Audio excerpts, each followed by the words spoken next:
अगर आप दिल्ली एनसीआर से हैं, it's very very good news for you, क्योंकि आप हमारे बैचेज ज्वाइन कर सकते हैं। बेस्ट फैकल्टी मैथमेटिक्स साइंस तो मैं खुद ही डील करता हूं, और यहां से आपको वीकली टेस्ट, मंथली टेस्ट, साथ में आपका इंडिविजुअल काउंसलिंग होता है, जिसमें छोटी से छोटी चीजों के बारे में ध्यान दिया जाता है, बहुत बारीकी पे ध्यान दिया जाता है। हेलो प्यारे विद्यार्थियों, कैसे हैं आप लोग? उम्मीद करते हैं आप लोग बहुत अच्छे होंगे, मन लगा के पढ़ाई कर रहे होंगे। और सबसे अच्छी बात ये कि भी इस दौरान आप अपने जो NIS के अब जो भी पेपर की तैयारी कर रहे हैं उसकी प्रिपरेशन बहुत बेटर तरीके से कर रहे होंगे। और जहाँ तक मेरी हेल्प हो, जहाँ भी मैं आपके काम आ सकता हूँ, वह मेरी पूरी एफर्ट है, और एफर्ट के साथ आपके साथ हमेशा खड़ा हूँ और आगे खड़ा रहूँगा और आपकी हेल्प के लिए भी तैयार रहूँगा।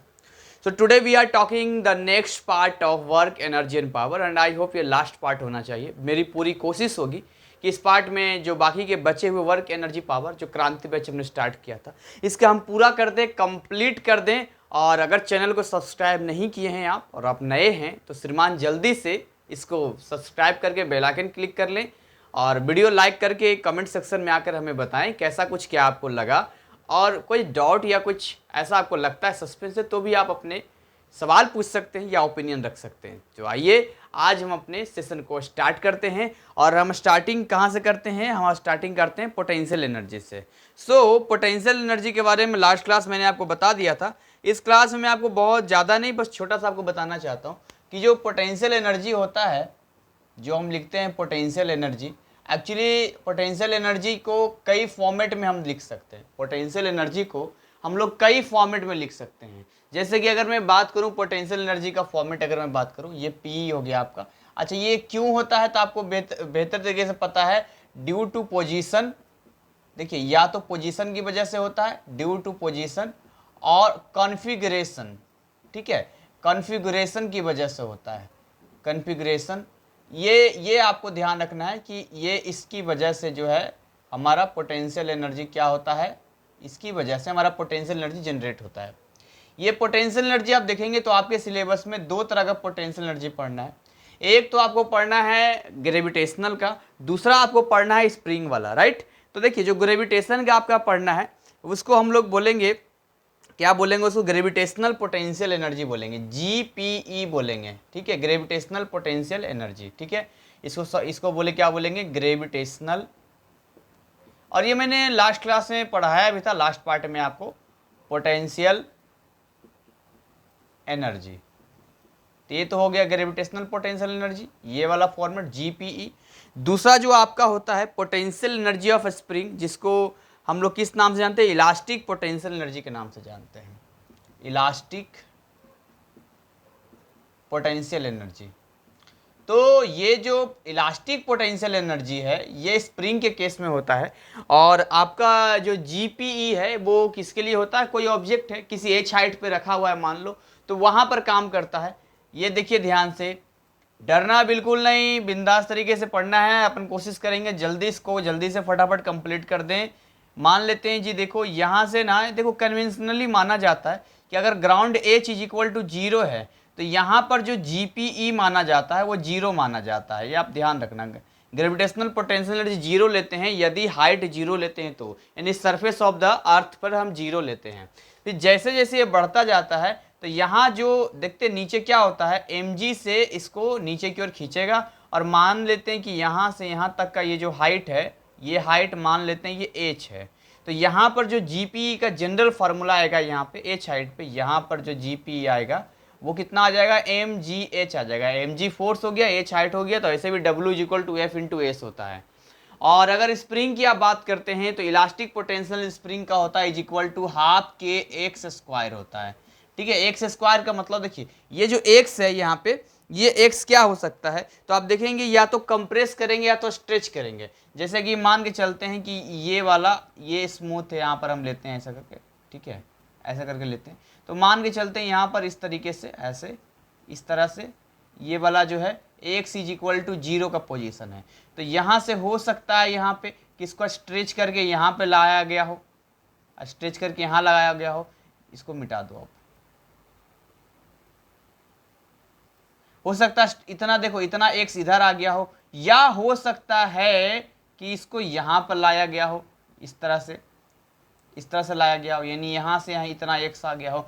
सो दिस इज द, हम इसको बोलते हैं इलास्टिक पोटेंशियल एनर्जी, हाफ के एक्स स्क्वायर के फॉर्मेट में हम लोग इसको लिखते हैं। सो बहुत ईजी है, बहुत शॉर्ट वे में हमने इसको सीखा। आइए आगे हम लोग बात करते हैं कि कंजर्वेशन ऑफ एनर्जी मैं आपको एक्चुअली बता चुका हूँ, कि कंजर्वेशन ऑफ एनर्जी मैं आपको बता चुका हूँ, कंजर्वेशन ऑफ एनर्जी में बता चुका हूँ, और स्टार्टिंग ही मैंने इसी से किया था लास्ट पार्ट में, और बहुत इजी है, इसको थोड़ा सा अंडरस्टैंड करते हैं। चलिए समझते हैं थोड़ा सा। देखिए मान के चलते हैं यहाँ पर कोई ऑब्जेक्ट है, कोई बॉल है, मान के चलते हैं, और ये यहाँ से जो है मान को यहाँ पर गिराया, इसको गिराया गिराया गिराया, ये यहाँ पर आया, ये वाला पोजीशन, तो ये पोजीशन ए है, ये पोजीशन बी है, और एक्चुअली में देखेंगे तो ये कितनी हाइट पर है, तो ये वाला जो इसकी हाइट हम देखते हैं, मान लेते हैं ये पूरी हाइट को जो है एच मान लेते हैं, राइट, इस पूरी हाइट को एच मान लेते हैं, तो इस पूरी हाइट को हम लोग एच मान लेते हैं, और ये जो हाइट है यहाँ से यहाँ तक, इस वाले हाइट को हम h1 मान लेते हैं। मान सकते हैं h1, क्या दिक्कत है, h1 मान लेंगे तो h1 भी मान सकते हैं यहाँ पे। इससे फायदा क्या मिलेगा हमें, इससे क्या कुछ बेनिफिट मिलेगा हमें, ये थोड़ा सा हम सीखेंगे, ये थोड़ा सा हम जानेंगे, तो आपको बेहतर क्लियरली इसको जानकारी भी आपको मिलेगा। सो यहाँ पर देखिए ये जो आपको दिख रहा है, ये आपको दिख रहा होगा पोजीशन ए दिख रहा होगा, पोजीशन बी दिख रहा होगा, इन दोनों ही पोजीशन में मैकेनिकल एनर्जी निकाल सकते हैं। और मैंने लास्ट क्लास में बताया था कि मैकेनिकल एनर्जी जो होता है वो काइनेटिक एनर्जी और पोटेंशियल एनर्जी के सम अप करने पे आता है। अगर आप सम करेंगे तो that is the mechanical energy. So अगर आप मैकेनिकल एनर्जी की बात करते हैं बच्चों, तो यहाँ पर क्या होता है, ध्यान से देखेंगे आप, यहाँ पर यदि मैं बात करूँ यहाँ पे, तो यहाँ जो आएगा आपका, यहाँ हम मैकेनिकल एनर्जी टोटल एनर्जी निकालना चाहते हैं, मैकेनिकल एनर्जी निकालना चाहते हैं, जो निकालना चाहते हैं आप वो निकाल सकते हैं। रिप्रेजेंट कैसे करेंगे मैकेनिकल एनर्जी को, तो बहुत सिंपल है, मैकेनिकल एनर्जी का रिप्रेजेंटेशन हम लोग किससे करते हैं, यू से डिनोट करते हैं। किससे डिनोट करते हैं, यू से। तो यहाँ पर देखिए मैं लिखता हूँ यू ए और यहाँ पर लिखता हूँ यू बी, तो दोनों ही केस में देखिए क्या हो जाएगा, potential energy at A plus kinetic energy at A, ठीक है। यहाँ भी क्या हो जाएगा, ये इसको आप लिखेंगे तो ये क्या हो जाएगा, ये हो जाएगा potential energy at B plus kinetic energy at B. तो इस तरीके से यहाँ पर हम बता सकते हैं। मेरा मुद्दा है कंजर्वेशन ऑफ एनर्जी है, मतलब एनर्जी कंजर्व होता है। तो एनर्जी कंजर्व होता है बच्चों, तो इसका मतलब क्या हो गया कि एनर्जी कंजर्व होता है, मतलब ये दोनों ही वैल्यू सेम आने चाहिए। देखो अगर ये फ्री फॉल हो रहा है, यानी इसको ऊपर से गिरा रहे हैं, तो ऑब्वियसली यहाँ पर इसकी जो u की वैल्यू होगी वो 0 होगी। बोलो मानते हो कि नहीं मानते हो। मैं किसी पेन को ऐसे करके नीचे गिरा रहा हूँ ऐसे करके, तो यहाँ पर थोड़ी ना ऐसे फेंकूंगा या कोई वेलोसिटी दूंगा, ये ऑटोमेटिक फ्री फॉल हो जाएगा। तो u तो 0 हो गया यहाँ पे, राइट। अब u 0 हो गया, इसके अलावा देखिए पोटेंशियल एनर्जी कितना हो जाएगा, ये वाला कितना हो जाएगा, ये वाला h हाइट पे है तो ये हो जाएगा mgh, और ये कितना हो जाएगा, ये हो जाएगा 0। यानी दोनों को जोड़ेंगे तो क्या रिजल्ट आएगा, mgh आएगा। दोनों का रिजल्ट क्या आएगा, mgh आएगा। बोलो आएगा mgh, यस सर आएगा mgh। चलिए ub की बात करते हैं भैया, मैकेनिकल एनर्जी अगर पॉइंट बी की हम बात करते हैं तो यहाँ पर क्या होने वाला है, थोड़ा सा इसको भी हम जान लेते हैं, समझ लेते हैं। देखिए यहाँ पर अगर आपको ये जानना है कि ये क्या होगा और ये इन दोनों के बारे में जानना है, तो सबसे पहले तो यहाँ से आपको वेलोसिटी पता करना होगा कि यहाँ पर जो कितनी वेलोसिटी है, यहाँ पर पहले वेलोसिटी पता करना होगा कि यहाँ पर एक्चुअली वेलोसिटी है कितनी। ये आप क्लियर कर लेंगे तो आपको ऑब्वियसली ये वाला पार्ट क्लियर हो जाएगा, ठीक है। अब बात कर लेते हैं पोटेंशियल एनर्जी की। तो पोटेंशियल एनर्जी कैसे निकल जाएगा, देखो mg, अभी भी तो mg ही लगेगा, जैसे यहाँ mg लगेगा वैसे ही यहाँ mg लगेगा नीचे की ओर, लेकिन हाइट में फर्क आ जाएगा, हाइट में फर्क आ जाएगा। तो हाइट में कैसे फर्क आ जाएगा, कितना फर्क आ जाएगा, वो थोड़ा सा हम समझ लेते हैं। पहले एक बार मैं चेक कर लेता हूँ कि जो मैंने हाइट इंस्ट्रक्शन में लिया है वो सही लिया है कि नहीं सही लिया है। एक बार मैं आपको ये केवल कंफर्म कर देता हूँ, उसके बाद मेरा आसान हो जाएगा। चलिए मुझे पहले से ही डाउट था, पहले से ही शक था इस बात को लेकर। चलिए कोई बात नहीं, एक काम करते हैं हम लोग, थोड़ा सा इसको हाइट को हम सही कर देते हैं, हाइट को सही कर देते हैं। तो हाइट को सही कर देंगे तो हमें क्लियरली अंडरस्टैंड भी हो जाएगा और हमें समझ में भी आ जाएगा।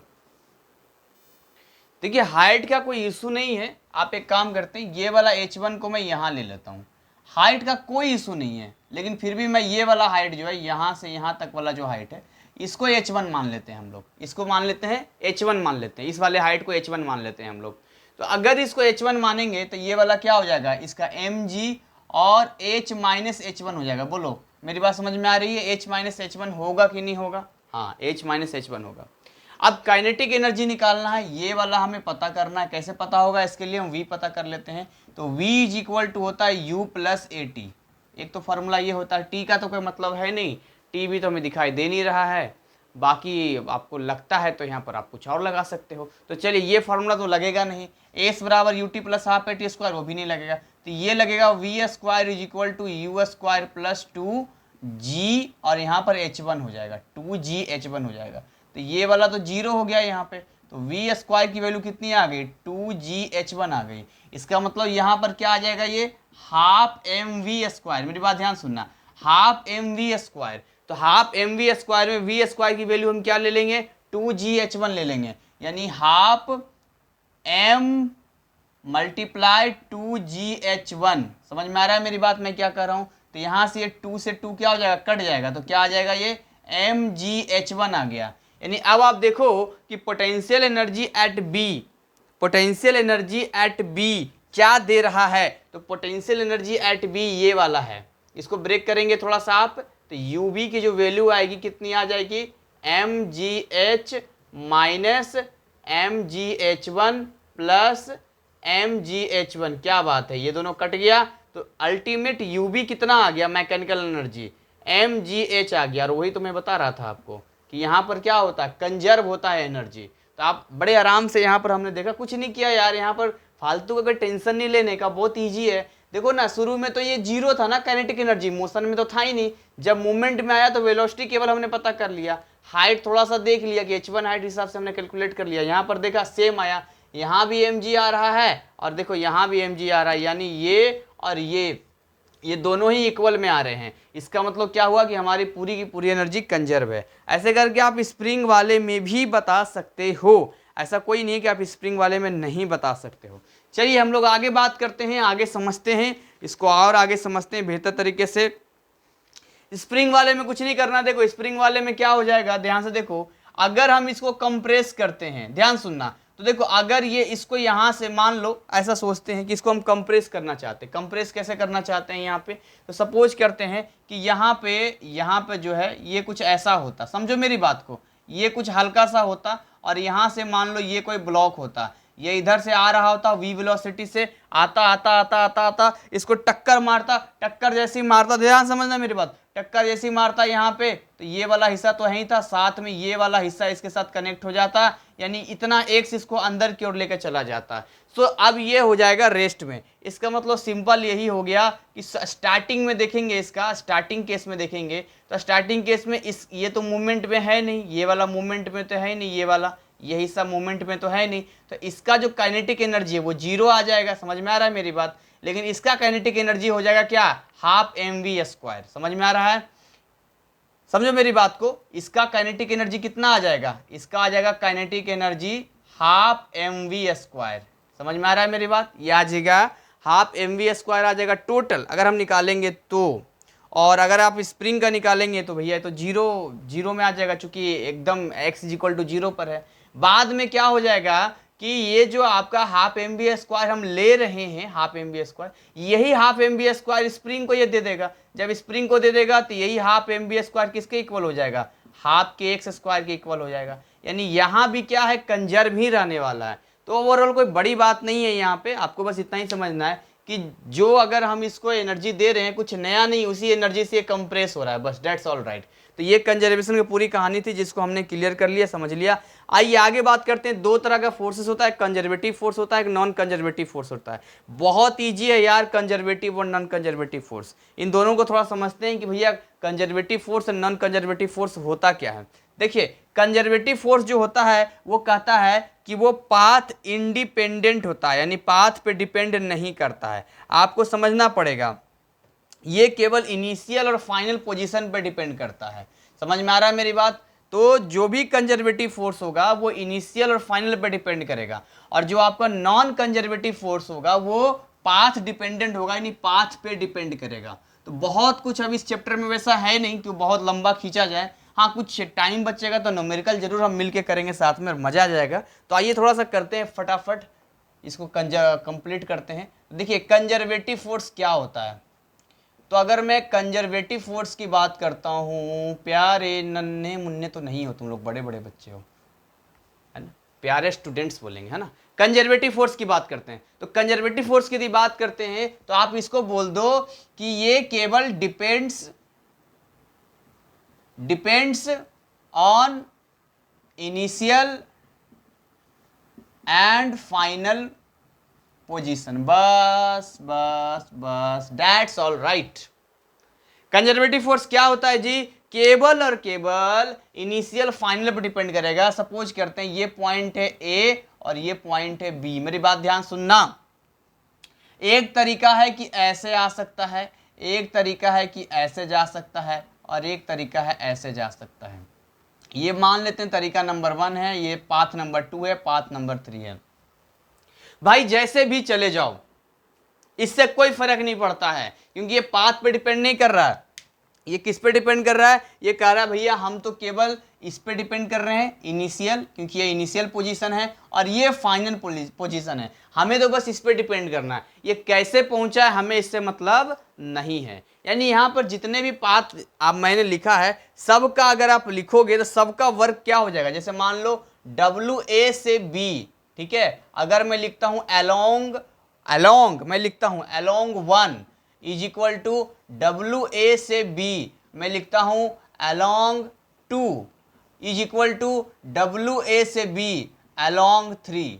मेरी बात ध्यान समझना, समझ में आ रहा? ये तीनों ही इक्वल होंगे। हाँ, अगर रिवर्स आप कर देंगे, यानी जिस पाथ पे गया है उसी पाथ पे अगर ये वापस आ जाएगा, तो ऐसे कंडीशन में ये इक्वल होगा, और चूंकि अपोजिट आ रहा है तो वो रिवर्स में नेगेटिव डायरेक्शन देगा। यानी WAB अगर आप करें, किसी पाथ पे आप चले जाइए, तो यहां पर हो जाएगा -B ऑफ A, B से A की ओर आएगा। मेरी बात ध्यान समझना। तो यहां पर AB और WBA जोड़ेंगे तो ये हो जाएगा 0, इसलिए तो इसे कंजर्वेटिव फोर्स कहते हैं। टोटल देखते हैं, यहाँ वर्क क्या हो जाता है? कंजर्व हो जाता है। या आप बोल देंगे कि यदि साइकिल में, यहाँ लिखे कंजर्वेटिव फोर्स का वर्क डन क्या होता है? 0 होता है। कब? जब ये घूम फिर के वापस रिटर्न बैक अपना स्टार्टिंग पॉइंट पर ही आ जाए। तो या तो सर्कल में यहाँ पर हो, सर्कल में यहाँ से स्टार्ट किया था, वापस यहीं पर आ गया हो, यही A है और यही B है, तो यहाँ पर हम बोलेंगे कि कंजर्वेटिव फोर्स है। क्या क्या एग्जाम्पल है कंजर्वेटिव फोर्स का? तो कंजर्वेटिव फोर्स का बेस्ट एग्जाम्पल जो आपको मिलता है वो आपको मिलता है ग्रेविटी का फोर्स मिलता है। तो ग्रेविटी के फोर्स आपने देखा है, किसी भी चीज को ऐसे ऊपर की ओर फेंकते हैं, वापस नीचे की ओर आता है। यानी ये इनिशियल पोजीशन है, यहां से हमने फेंका ऐसे करके, वापस यहीं पर आ गया। तो यहां पर हम बोलते हैं कि जो आपका ग्रेविटी का फोर्स है, ग्रेविटी फोर्स है, this is the conservative force. इसके अलावा आप देखेंगे कि ग्रेविटेशनल फोर्स इसी में आता है, इलास्टिक फोर्स, इलेक्ट्रोस्टैटिक फोर्स, ये सब के सब फोर्स किस में आते हैं? कंजर्वेटिव फोर्स में आते हैं। अब भैया इसका उल्टा कर दो, non conservative force, non conservative force, इसका उल्टा कर देते हैं जरा हम लोग। तो जब हम इसका उल्टा करते हैं नॉन कंजर्वेटिव फोर्स, तो ये किस पे डिपेंड करेगा? तो डिपेंड ऑन पाथ, पाथ पे डिपेंड करेगा। और एक बात इसमें होता है कि धीरे धीरे इसकी एनर्जी घटती जाती है, जैसे फ्रिक्शन का फोर्स, फॉर एग्जांपल फ्रिक्शन का फोर्स, विस्कस फोर्स होता है, फ्रिक्शन का फोर्स होता है, ये जो कुछ फोर्स होते हैं, या विस्कस फोर्स होता है, ये सारे के सारे जो फोर्स मैं लिख रहा हूँ, ये दोनों ही फोर्स लिख रहा हूँ, ये दोनों ही नॉन कंजर्वेटिव फोर्स की गिनती में आते हैं। राइट, समझ में आ रहा है मेरी बात, मैं क्या कहना चाह रहा हूँ? तो यहाँ जब हम नॉन कंजर्वेटिव फोर्स की बात करते हैं तो पाथ पे डिपेंड करते हैं, यानी कि अब डिपेंड तीनों पाथ में अलग अलग होगा अगर इसका नॉन कंजर्वेटिव होगा तो। समझ में आ रहा है मेरी बात यहाँ पे? और धीरे धीरे धीरे इसकी एनर्जी डिसिपेटिव होती जाती है, यानी घटती जाती है और रिड्यूस टू 0 पर पहुंच जाती है। ऐसा होता है, फ्रिक्शन में भी आपने देखा होगा। तो यहाँ से आपको दिमाग में सेट कर लेना है। अब आइए, ये सारी जानकारी हमने ले लिया, तो छोटी मोटी चीजें थी। अब सीधा हम बात करते हैं कोलिजन की, कि कोलिजन क्या होता है, what do you mean by collision. Collision अपना क्लियर कर लेते हैं और इसके बाद अगले 5-10 मिनट बाद अपना हम बेहतरीन तरीके से कुछ एग्जाम्पल करेंगे। बहुत सारे कुछ इंटेस्ट क्वेश्चन है जो आपको बनाना है। मैंने बोला था कि इसमें कुछ ऐसा है नहीं मुझे, लेकिन फिर भी जो जानकारी मेरे पास है वो जानकारी मैं आपको दूंगा, और कोलिजन के अकॉर्डिंग हम बात करेंगे, कोलिजन के अकॉर्डिंग हम समझेंगे। तो आइए हम बात करते हैं कोलिजन की। कोलिजन क्या होता है? देखिए, कोलिजन का मतलब होता है टक्कर, सीधी सी बात है। कोलिजन का मतलब टक्कर होता है। और ये जो अपना कोलिजन है ना, ये जो अपना कोलिजन है वो कितने तरह का होता है? तो अभी आपके सिलेबस में 2 तरह कोलिजन पढ़ना है, इंट्रैक्शन जो होता है। लेकिन इसमें क्या कंडीशन है? कंडीशन ये है कि कोई एक्सटर्नल फोर्स नहीं लगना चाहिए, ये आपस में ही होगा, इंटरनल ही होगा। यहां पर क्या कंडीशन है? No external force, no external force, ध्यान देखिएगा कोई एक्सटर्नल फोर्स बाहर से नहीं आएगा यहाँ पे, तो ये है जो हम कोलिजन पे आ जाते हैं। ठीक है, बहुत अच्छे से मैं समझाने की कोशिश करूंगा, थोड़ा सा माइंड को यहाँ लगाओगे क्लियर हो जाएगा। दो तरह का कोलिजन होता है आपका। जो आपका पहला कोलिजन होता है, जो नंबर 1 पे कोलिजन आता है आपका, उसको हम लोग बोलते हैं, जनरली आपको हेड ऑन कोलिजन ही पढ़ना है। अभी आपको जो पढ़ना है वो हेड ऑन कोलिजन पढ़ना है। उसमें भी 2 कैटेगराइज करेंगे। अभी आपको कौन सा कोलिजन पढ़ना है? Head on, head on collision, head on collision पढ़ना है, या इसी को सेंट्रल कोलिजन के नाम से भी जानते हैं, सेंट्रल कोलिजन के नाम से भी इसको जानते हैं। तो क्या होता है, जैसे मान के चलते हैं, यहाँ पे समझते हैं इसको कैसे ये काम करता है। तो ये 2 तरीके, सेंट्रल कोलिजन में मतलब होता है जैसे मान लो ये वाला है और ये वाला है, तो इन दोनों के सेंटर को एक लाइन जो मिलेगा, इसी लाइन पे ये आगे बढ़ेगा। ये इधर से जाएगा और इसको मारेगा टक्कर, फुचुक से इसको टक्कर मारेगा, तो यहाँ कुछ फर्क आएगा। तो यहाँ पर ये कोलिजन है जो टक्कर है, इसी को हम लोग बोलेंगे बिफोर कोलिजन, आफ्टर कोलिजन, ऐसे करके हम बोलेंगे। तो ये जो आपको दिख रहा है, ये वाला जो आपको दिख रहा है, ये वाला हेड ऑन कोलिजन, या जिसको हम बोल रहे हैं सेंट्रल कोलिजन, ये जनरली कितने तरीके का होता है? तो ये 2 तरीके का होता है। देखिए इसमें क्या कंडीशनली इसमें बात करता है, आपके सिलेबस में दिया है। इसमें सबसे पहले इन्होंने दिया है, देखिए जी ये बहुत सिंपल है। पहला जो कोलिजन हम बात करेंगे, पहला कोलिजन की हम बात करेंगे, that is perfectly elastic collision की बात करेंगे। किसकी बात करेंगे हम लोग? Perfectly elastic collision. मेरी बात ध्यान से आप समझना, perfectly elastic collision. Perfectly elastic collision में क्या होता है बच्चों, यहां पर जो है टक्कर के बाद ये यही कंडीशन होता है। यहां पर कोई ऑब्जेक्ट है, मान लो ये m1 है और ये मान लेते हैं ये m2 है। अब मान लेते हैं m2 जो है वो v1 स्पीड से आ रहा था और ये v2 स्पीड से जा रहा था। मेरी बात ध्यान समझना यहाँ पे। अब ये वाला जो कंडीशन आपको दिख रहा है, ये जाएगा जाएगा जाएगा जाएगा, इसको मार देगा टक्कर। मेरी बात ध्यान समझना, यहाँ टक्कर मार देगा। या एक काम करते हैं, इसको आपके बुक के अकॉर्डिंग हम लोग लेने की कोशिश करते हैं। जैसे मान लेते हैं ये VA इनिशियल मान लेते हैं और ये VB इनिशियल मान लेते हैं, जो आपको टेक्स्ट बुक में दिया उसके अकॉर्डिंग हम बात कर लेते हैं। तो VA इनिशियल और VB इनिशियल से जा रहा था अभी, तो ये जो पिक्चर आपको दिख रहा है, ये वाला क्या हो रहा है? ये बिफोर कोलिजन। अभी कोलिजन हुआ नहीं है, अभी टक्कर नहीं हुआ है। अब इधर से क्या हो जाएगा? कोलिजन कैसा हो जाएगा? देखो ये वाला आएगा आएगा आएगा, ये M1 है, उसके बाद ये जाएगा जाएगा जाएगा जाएगा जाएगा जाएगा जाएगा, इसको मारेगा टक्कर, खटाक से जब टक्कर मारेगा तो यहाँ पर मान लेते हैं कि टक्कर के बाद जैसे ये आगे बढ़ाती है, ये भी तो आगे बढ़ जाएगा, तो आफ्टर कोलिजन। तो मान लेते हैं अब इसकी वेलोसिटी बदल गई, नहीं बदल जाएगी वेलोसिटी, तो ये VA फाइनल मान लेते हैं और ये VB फाइनल मान लेते हैं। ये है आफ्टर कोलिजन, यानी कोलिजन की बाद की कहानी है ये। This is the after collision. मेरी बात समझ में आ रही है? कोलिजन के पिक्चर दिमाग में सेट कर लेते हैं कि M1 आया और मस्त एकदम से M2 बेचारा जा रहा था, पीछे से मारा, खटाक से मारा पीछे से। अब क्या हुआ? ये और आगे की ओर बढ़ गया। अभी कंडीशन इसमें भी देखेंगे हम लोग। तो दिस इज, देखिए ये सेंटर लाइन में ही हो रहा है यहाँ पे, तो इसको हम लोग बोलते हैं परफेक्टली इलास्टिक कोलिजन के नाम से जानते हैं। और ये जो कोलिजन आपका होता है, इस कोलिजन में हम कुछ कैलकुलेशन भी जानेंगे कि 1 डायमेंशन में कैसे कैलकुलेशन होता है। पिक्चर यही रहेगा आपका, यहाँ हम कैलकुलेशन कर देंगे। चलिए, दूसरे तरह का जो कोलिजन आपका होता है वो आपका होता है perfectly in elastic collision. Perfectly in elastic collision. तो जो परफेक्टली इन इलास्टिक कोलिजन होता है वो क्या होता है बंधु? उसमें क्या होता है, जैसे मान लेते हैं ये वाला M1 है, ठीक है, अब ये वाला है और ये वाला M2 है, ये मस्त दोनों ही जा रहे थे। मेरी बात ध्यान समझना। अब ये है बिफोर कोलिजन की कहानी, ये है बिफोर कोलिजन की कहानी है, ठीक है। अब मान लेते हैं कि ऐसा कुछ जा रहे थे, ये V1 था और ये V2 था। अब जैसे ही कोलिजन हुआ तो दोनों चिपक गया ऐसे, ये M1 ये M2, अब दोनों साथ में आगे बढ़ेंगे। मान लेते हैं ये V से आगे बढ़ रहे हैं, तो this is the after collision. ये आफ्टर कोलिजन की कहानी है। समझ में आ रहा है मेरी बात? तो यहाँ पर क्या हो गया, इसको हम लोग बोलते हैं परफेक्टली इन इलास्टिक कोलिजन। और ऊपर में जो मैंने आपको बताया, ये वाला कौन सा बताया? ये बताया परफेक्टली इलास्टिक कोलिजन के बताया। तो कुछ कैलकुलेशन से कुछ चीज़ें हैं जो हमें समझना है, कुछ हमें जानना है, वो थोड़ा सा हम देख लेते हैं, समझ लेते हैं, तो हमारे लिए ज़्यादा ईजी रहेगा।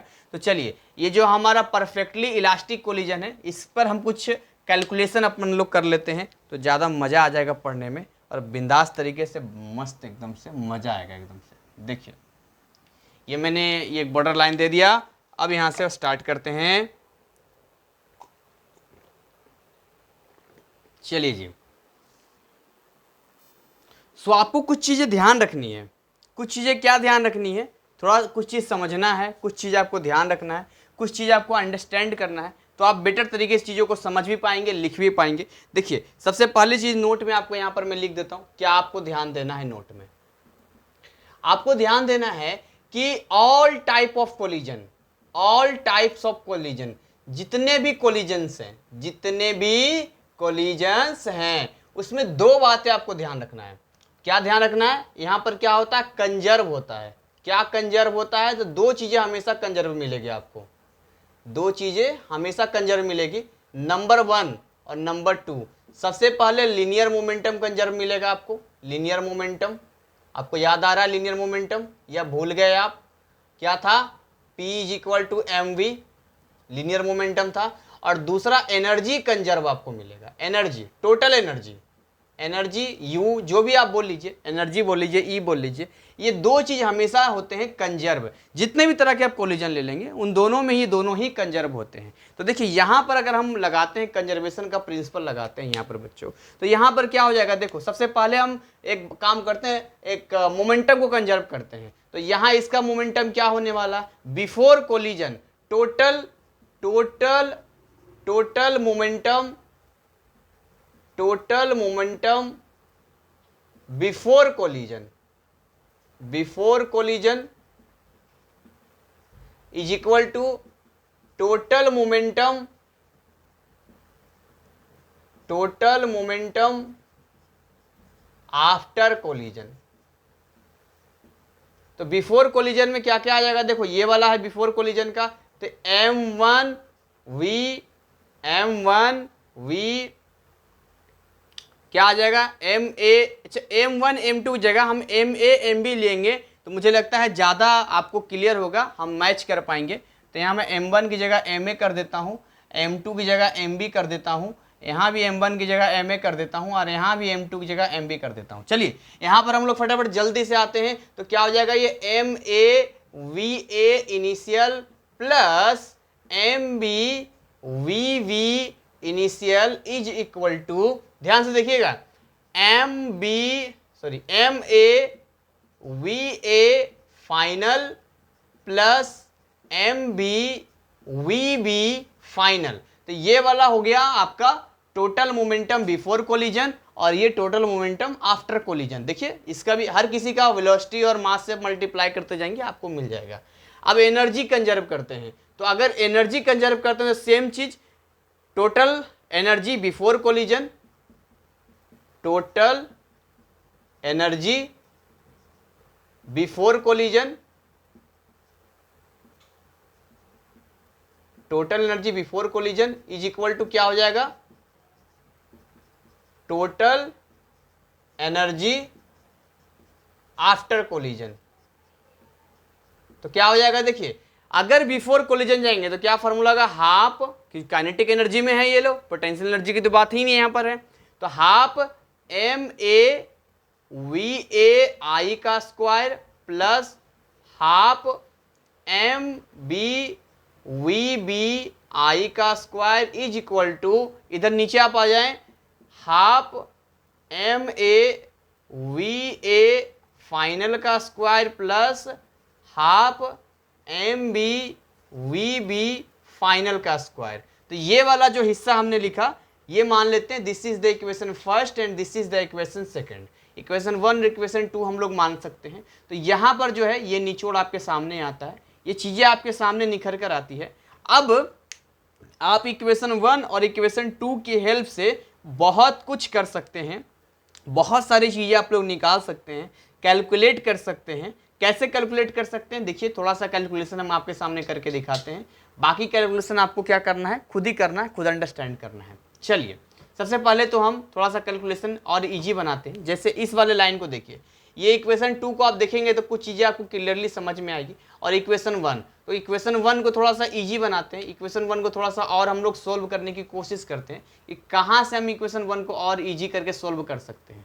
तो अगर मैं यहाँ पर ब्लू मार्कर से लिखता हूँ, ब्लू मार्कर से लिखता हूँ यहाँ पे, अगर मैं लिखता हूँ फ्रॉम इक्वेशन 1, इक्वेशन 1 को लिखें जरा, m A V A initial plus m v v B initial is equal to m A V A final plus M B we B final. अब एक काम करते हैं, हम क्या करते हैं कि जो आपको एम ए वाला और एम ए वाला टर्म है उसको एक तरफ कर देते हैं।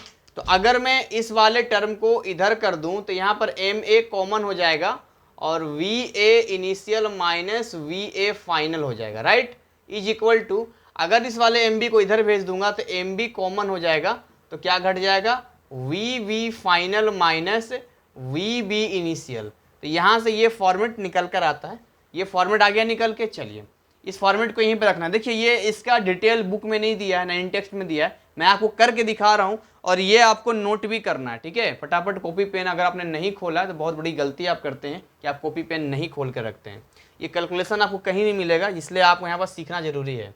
तो ये मैंने इक्वेशन 1 से निकाल लिया बच्चों। अब इक्वेशन 2 से हम क्या कर सकते हैं, तो इक्वेशन 2 से देखिए मैं ब्लैक से कर देता हूँ। इक्वेशन 2 वाले में क्या कर सकते हैं, ध्यान से देखो, यहाँ भी ए में है, यहाँ भी ए में है। देखिए सबसे पहली बात कि जितने भी हाफ ऑफ हैं सब हाफ ऑफ कट जाएगा, जितने भी हाफ है सब कट जाएगा। तो मैं डायरेक्ट लिखता हूँ फ्रॉम इक्वेशन 2। इक्वेशन 2 से अगर मैं लिखूंगा तो कैसा लिखूंगा, मेरी बात ध्यान समझना।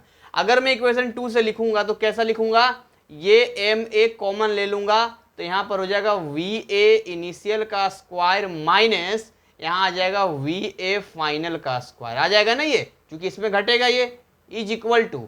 अब देखिए यहाँ पर क्या है, एम बी अगर कॉमन लूंगा तो यहाँ क्या हो जाएगा, वी बी फाइनल का स्क्वायर माइनस ये वाला क्या हो जाएगा, वी बी इनिशियल का स्क्वायर हो जाएगा। यहाँ पे ये चीज़ें आपको क्लियर समझ में आ रही कैसे मैंने किया। ये सब के सब जो हाफ है वो सारे हाफ हाफ कट जाएंगे। एम ए को एक तरफ ले आया, एम बी को एक तरफ ले आया और हमने कॉमन ले लिया। तो मैंने डायरेक्ट, चूंकि जगह ज़्यादा ना ले इसलिए मैंने यहाँ पर डायरेक्ट कॉमन ले लिया है। अब देखिए आपने पढ़ा होगा ए स्क्वायर माइनस बी स्क्वायर का फॉर्मूला ए प्लस बी इंटू ए माइनस बी, पढ़ा होगा ना। तो यहाँ पर मैं कर देता हूँ M A V A initial minus V A final, फिर V A initial plus V A final is equal to M B we B final minus we B initial, फिर V we final plus V V initial. तो यहाँ पर एक चीज़ आपको देखेंगे कि यहाँ पर ऑलरेडी हमने क्या निकाला है कि एम ए वी ए आई और वी ए एफ ये इक्वल है इसके, यानी कि ये वाला हिस्सा कहाँ गया, रेड मार्कर, ये वाला देखो। अगर इसको मैं इक्वेशन 3 मान लूँ तो कोई बुराई नहीं है, अगर इक्वेशन 3 मान लूँ तो कोई बुराई नहीं है। यानी ये वाला जो हिस्सा है, ये वाला हिस्सा है, ये वाला हिस्सा, इस हिस्से की जगह पे हम ये वाला लिख सकते हैं टर्म। ये टर्म बोलो लिख सकते हैं कि नहीं लिख सकते हैं, यस सर लिख सकते हैं। तो अगर मैं इक्वेशन 3 से यहाँ पर पुट कर दूँ वैल्यू को इक्वेशन 3 से, तो क्या पुट हो जाएगा इसकी जगह पर, M B we B final minus we B initial, और ये तो वही रहेगा V A initial plus V A final is equal to ये वाला क्या है, M B we B final minus V V initial और V B final plus V V initial. तो यहाँ से देखेंगे ये एम बी से एम बी कट गया और इससे ये कट गया, तो क्या बच गया यहाँ पे, क्या बच गया यहाँ पे, तो बच गया यहाँ पे v A initial plus V A final is equal to v B final plus v B initial. बोलिए ये बच गया कि नहीं बच गया, यस सर ये बच गया। तो अगर ये बच गया है तो मैं ब्लू मार्कर में लिख देता हूं कि इसी चीज को अगर ए को इनिशियल एक तरफ कर दूं और फाइनल एक तरफ कर दूं, तो क्या ये ऐसा नहीं बन जाएगा? इसी चीज को ऐसे नहीं लिख सकते हम लोग? कैसे लिख सकते हैं? V A initial minus we B initial is equal to, कैसा बन जाएगा ये? V B final minus V A final बन जाएगा ना ये। तो ये जो लास्ट फॉर्मेट आया है, तो आपके बुक में सीधा केवल यही दे रखा है, केवल यही दे रखा है आपके बुक में सीधा, और लिख दिया है कि इक्वेशन 1 और 2 से सोल्व किया है। तो यहाँ पर ये इतना कैलकुलेशन मैंने आपको करके दिखाया कि यहाँ पर ये चीज़ें कैसे आई है, ठीक है। तो ये आपको समझना है, प्रैक्टिस करना है। नहीं समझ में आता है, वीडियो आप बैक करके भी आप देख सकते हैं, समझ सकते हैं। चलिए, कुछ और भी चीज़ें हैं जो इसमें कुछ कैलकुलेशंस में आ रहा है। क्या वो चीज़ें हैं सर? चलिए वो चीज़ें भी कर लेते हैं भाई, कोई दिक्कत वाली बात नहीं है कि वो चीज़ें है क्या, एक बार हम समझ लेते हैं, एक बार हम जान लेते हैं। तो अब यहाँ से जाने के बाद कुछ और भी रिजल्ट है जो इसमें डायरेक्ट दिया है, तो मैं यहाँ पर मिटा देता हूँ। और यहाँ मिटाने के बाद इस पिक्चर को भी रहने देता हूँ मैं, क्योंकि पिक्चर का यूज़ तो है, बिना पिक्चर के तो चीज़ें समझ में नहीं आएंगी आपको। तो पिक्चर का यूज है, पिक्चर का समझ में नहीं आएगा तो यहाँ कैलकुलेशन हम लोग करते हैं, कुछ घट जाएगा। एक काम करते हैं, मैं पूरा इधर मिटा देता हूँ और पिक्चर एक बार फिर से इधर साइड में ऊपर बना देते हैं, क्योंकि पिक्चर तो पिक्चर होता है, पिक्चर के बिना काम ही नहीं चलेगा। तो मैं ब्लू मार्कर से इस बार पिक्चर बना देता हूँ यहाँ पे। तो अपना कैलकुलेशन आगे किया जाए, अपना फंडा सेट है जी, बिल्कुल मस्त है। तो यहाँ पर कुछ और रिजल्ट भी दिए गए हैं। वो रिजल्ट कैसे आया है? तो वो रिजल्ट आया है इक्वेशन 1 से। जरा इक्वेशन 1 को आप देखें, तो इक्वेशन 1 आपको दिखाई दे देगा यहाँ पे, यहाँ पे, यहाँ पे। This is the equation 1, this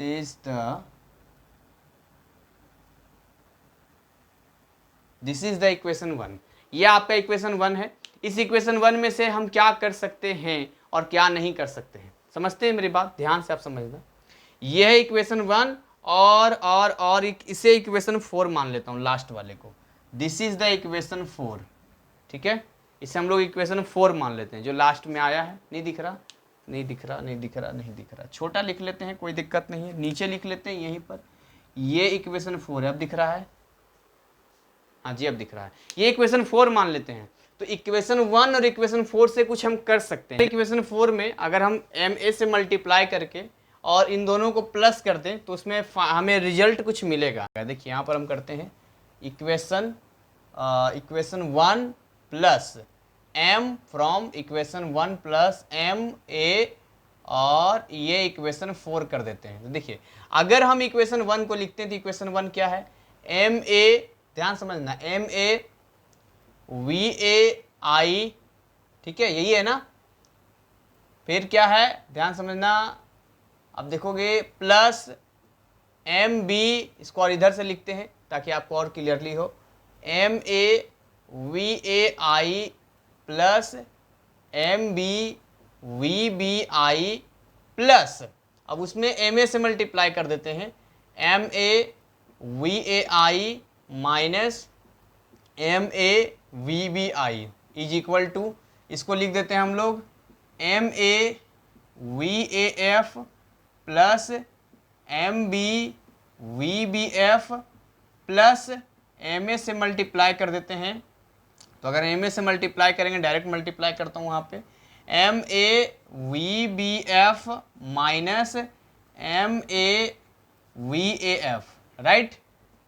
इसमें देखेंगे आप कुछ चीज़ें कटेगी, जैसे यहाँ पे MA VBI MA यहाँ नहीं कटेगा, यहाँ पे MA VF ये वाला और ये वाला कट जाएगा। यहाँ पर देखिए ये वाला हिस्सा और ये वाला हिस्सा एक है, तो ये हो जाएगा 2MA VAI, राइट। और इन दोनों में अगर आप देखेंगे तो प्लस VBI को निकाल देंगे तो बच जाएगा MB माइनस MA VBI। यहाँ पर देखेंगे इन दोनों में VBF एक है, यानी ये MA प्लस MB हो जाएगा, और ये हो गया VBF हो गया। तो हम चाहें तो VBF पता कर सकते हैं, VBF लिख सकते हैं, यानी B का फाइनल क्या होगा, तो क्या हो जाएगा यहाँ पे VBF इज इक्वल टू, ये वाला इन दोनों के नीचे डिवाइड कर दो, 2MA upon MA plus MB multiply VAI plus MB minus MA upon MA plus M B multiply V V I. तो ये जो आपका फॉर्मेट आया है, ये कौन सा फॉर्मेट आया है? तो दिस फॉर्मेट जो आपके बुक में डायरेक्टली दिया है कि कैसे हम ये वाला हम पता कर सकते हैं या निकाल सकते हैं। सेम यदि आपको चाहिए, आप ये देखो, ये कैलकुलेशन बुक में नहीं दिया हुआ है तो आपको थोड़ी समस्या होगी, इसलिए मैं वीडियो में क्लियरली समय दे के आपको बता रहा हूँ। अच्छा, अगला हमें चाहिए, तो अगला चाहिए तो इसी तरीके से और एक कैलकुलेशन जाएगा, लेकिन वो कैलकुलेशन आप चाहो तो कर सकते हो, कैलकुलेशन नहीं भी कर सकते हो। सिंपली वी ए एफ अगर आपको पता करना है तो इसका फार्मूला क्या होता है? M a minus m b upon m a plus M B multiply v a i plus 2mb upon m a plus M b, समझ में आ रहा है? M a plus M b और यहाँ पर मल्टीप्लाई हो जाएगा वी बी आई। तो ये जैसे ये वैसे ही इसका भी वी ए एफ का भी ऐसे निकलता है कैलकुलेशन करके, कुछ नहीं करना होता। यहाँ पर माइनस हो जाएगा और यहाँ एम बी हो जाएगा और इसको थोड़ा सा इधर कर देंगे, थोड़ा कैलकुलेशन वाला खेल है और कुछ नहीं है। तो चलिए, ये वाला कोलिजन में हमने यहाँ तक चीज़ों को सीखा समझा। कुछ चीज़ें हैं कोलिजन में जो आपको समझना है, कुछ केसेस समझना है और उसके बाद हमारा चैप्टर फिनिश्ड हो जाता है। देखिए, सबसे पहले हम बात करते हैं केस 1 की। देखिए, केस 1 में क्या है, मान के चलते हैं कि दोनों कोलाइड करने वाले दोनों ही बराबर आइडेंटिकल है, यानी mass A is equal to mass B है, दोनों के ही मास इक्वल हैं। यदि दोनों के मास इक्वल हो जाएगा, इसका मतलब क्या समझ में आ रहा है? क्या हो जाएगा? दोनों के मास इक्वल होगा तो ये वाला हिस्सा जीरो हो जाएगा, समझ में आ रहा है? जब ये वाला हिस्सा जीरो हो जाएगा, ये वाला हिस्सा जीरो हो जाएगा, तो ये पूरा हिस्सा जीरो हो जाएगा। तो वी ए एफ जब निकालेंगे हम लोग, देखो जब यहाँ वी ए एफ निकालेंगे, वी ए एफ निकालेंगे तो 0 प्लस 2mb, ठीक है, और नीचे लिख सकते हैं नीचे 2mb, क्योंकि दोनों जोड़ेंगे ये दोनों कट जाएगा, वी बी आई, यानी हम बोल सकते हैं कि जो वी ए एफ है वो वी वी आई के इक्वल हो जाएगा। समझ में आ रहा है? और सेम जो वी बी एफ है, जो वी बी एफ होगा वो वी बी किसके इक्वल? वी ए आई के इक्वल हो जाएगा। तो ये वाला कंडीशन जो है वो कब आ रहा है? तब आ रहा है जब दोनों ही आइडेंटिकल हैं। कंडीशन नंबर 2, अगर दूसरा कंडीशन हम लेते हैं, केस 2 की बात करते हैं, तो केस 2 में मान के चलते हैं यहाँ पे कि ऐसा कुछ मानते हैं कि शुरुआती में बी वाला रेस्ट में था, ये रेस्ट में था, मान के चलते हैं ये था रेस्ट में, स्टार्टिंग में मान के चलते हैं तो रेस्ट में था, ये पीछे से आया, इसको कोलिजन टक्कर मारा, फुचुक से मारा टक्कर, ये तो मोशन में चला गया लेकिन ये बेचारा रेस्ट में आ गया। यानी ऐसा मान के चलते हैं कि वी बी इनिशियल क्या है? 0 है, वी बी इनिशियल 0 है। तो ऐसा करने से क्या होगा? जब वी बी इनिशियल 0 होगा तो बाद में जाके जो वी ए फाइनल है वो 0 हो जाएगा, क्योंकि इसको रेस्ट में दे देगा। अच्छा, जो वी बी फाइनल है, वी बी फाइनल है वो कितना हो जाएगा? तो अगर वी बी फाइनल की बात करें तो वही होगा जो वी ए इनिशियल होगा, क्योंकि यही वाला अपना इनिशियल इसको दे देगा। ये केस 2 की बात हो गया। ऐसे ही अगर केस 3 की हम लोग बात करेंगे, एक तीसरा केस लेते हैं, जब एम ए बहुत छोटा है और एम बी बहुत बड़ा है, यानी ये वाला बहुत बड़ा है, ये छोटा हल्का है, जाएगा मान लो बहुत बड़ा चट्टान है, गए टक्कर मारने जा रहे हो, कुमिन टकरा के वापस आ जाओगे, तो यहाँ पर जाएगा या लेकिन टकरा के रिबाउंस हो जाएगा, यानी बैक हो जाएगा ऐसे कंडीशन में, क्योंकि एम बी बहुत बड़ा हो जाता है यहाँ पे। तो ऐसे कंडीशन में क्या हो जाएगा? ऐसे कंडीशन में देखेंगे आप कि वी बी आई रेस्ट में है, अभी भी रेस्ट में ही है ये, यानी वी बी इनिशियल अभी भी रेस्ट में है, क्योंकि वो तो 0 है वो।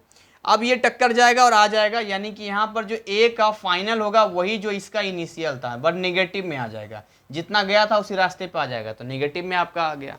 तो ये कुछ चीज़ें हैं, छोटी मोटी चीज़ें हैं। बाकी ऐसा भी कुछ दिया है कि अगर मान के चलो ऐसा होता कि एम ए बड़ा होता, एम बी बहुत हल्का होता, तो उस कंडीशन में क्या होता भैया? तो उस कंडीशन के लिए भी कुछ ना कुछ दिया है। यहाँ पर मैं कहाँ पर लिखूँ, कहाँ पर लिखूँ? यहाँ पर केस 4 कर देता हूँ, चलो रेड पेन से कर देता हूँ, ये सबसे लास्ट पॉइंट है, सबसे लास्ट पॉइंट है ये केस 4।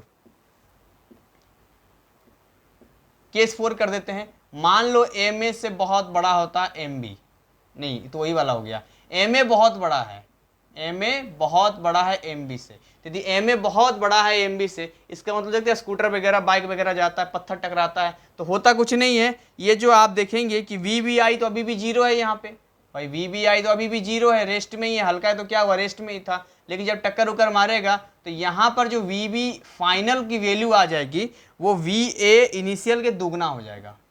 VA इनिशियल का दुगना हो जाएगा। बस ये आपको ध्यान रखना है। तो कुछ चीज़ें थी जो आपको ध्यान रखना है और थोड़ी सी प्रैक्टिस चाहिए। आपको बहुत बहुत बधाई कि वर्क एनर्जी एंड पावर हमने इसको फिनिश कर दिया है, कंप्लीट कर दिया। फिर भी कोई डाउट अगर आपको रह जाता है या कोई सॉल्यूशन आपको नहीं बन पाता है या कोई न्यूमेरिकल आपको नहीं बन पाता तो आप कमेंट बॉक्स में बता सकते हैं। तो मिलते हैं एक नए चैप्टर के साथ फ्लूइड मैकेनिक्स में, और उसमें हम बहुत सारी जानकारी सीखेंगे, बहुत सारी चीज़ें सीखेंगे। तो ऐसे ही हंसते खिलखिलाते मुस्कुराते रहिए। जय हिंद, जय भारत।